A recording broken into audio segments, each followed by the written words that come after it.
Pernah tak anda terfikir macam mana kalau rahsia nak belajar dengan lebih power ni sebenarnya dah ada dalam rutin harian kita?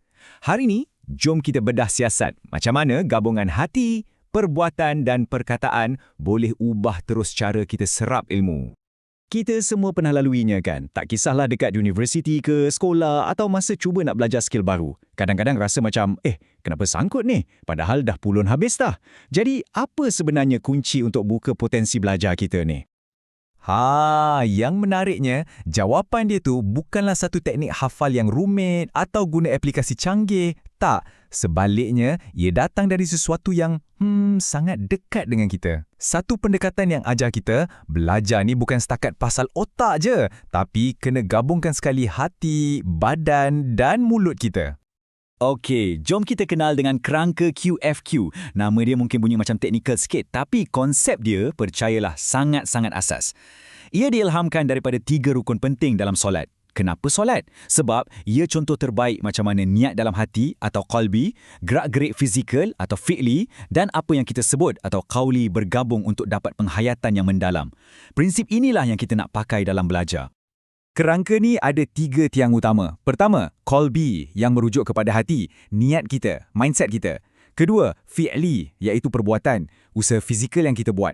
Dan yang ketiga, qauli iaitu perkataan, macam mana kita guna suara dan komunikasi kita. Bila 3-3 ni kita satukan, kat situlah magic dia jadi. Jom kita mula dengan yang paling asas, qalbi ataupun hati. Anggap je ia macam enjin kereta. Sebelum kereta nak gerak, enjin kena hidup dulu kan? Sama macam belajar. Sebelum kita buka buku, niat dan semangat dalam hati tu kena on dulu. Jadi, macam mana nak pupuk qalbi ni? Senang je. Mula dengan niat yang betul-betul ikhlas. Cuba tanam rasa seronok dan teruja nak belajar subjek tu. Walaupun rasa macam susah. Rasa happy nak jumpa lecturer, nak jumpa kawan-kawan. Perubahan mindset ni dari rasa terpaksa kepada rasa rela, itulah langkah pertama yang paling penting sekali. Okey, enjin qalbi dah panas. Sekarang, kita perlukan tayar untuk bergerak, betul tak? Sebab niat yang berkobar-kobar tapi tak ada buat apa-apa, itu cuma angan-angan. Kat sinilah rukun kedua, fi'li atau perbuatan, masuk dan ambil alih. Bila dalam kelas, fi'li ni maksudnya bagi perhatian 100%. Bukan badan je kat situ, tapi fikiran pun sama. Salin nota, libatkan diri dengan apa yang lecturer ajar. Malah, usaha kita tengok video-video pembelajaran kat luar waktu kelas pun, itu semua sebahagian daripada tindakan fi'li. Dan bila di luar kelas pula, fi'li ni adalah pasal disiplin. Bukan setakat siapkan assignment, tapi betul-betul usaha cari jawapan. Dan yang paling penting, berlatih secara konsisten. Contohnya, buat soalan-soalan exam tahun lepas. Inilah bukti kesungguhan kita yang sebenar. Okey, kita dah ada niat, dah ada tindakan. Apa lagi yang tak cukup? Rukun ketiga, qauli. Ilmu yang kita dah belajar tu, kita kena ikat dia. Dan cara terbaik nak ikat ilmu adalah dengan guna suara kita. Inilah langkah terakhir untuk simpan ilmu tu dalam memori jangka panjang kita. Macam mana nak aktifkan qauli? Senang je. Cuba masa belajar tu, baca nota kuat-kuat. Biar telinga kita dengar apa yang mata kita baca. Aktif dalam perbincangan.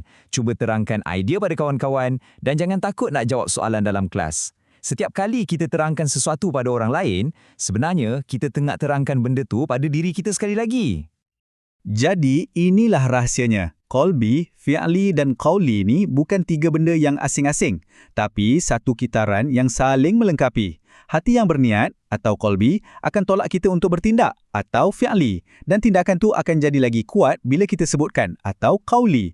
Bila 3-3 ni dah ngam, barulah belajar tu jadi satu pengalaman yang lengkap dan betul-betul berkesan. Okey, sebelum kita habis, cuba ambil seminit untuk fikir daripada 3 elemen ni, hati, tindakan dengan lisan. Yang mana satu rasa macam, yang ni aku kena baiki sikit. Mungkin niat tu kena refresh balik, atau usaha tu kena gandakan, atau mungkin kena lebih berani bersuara.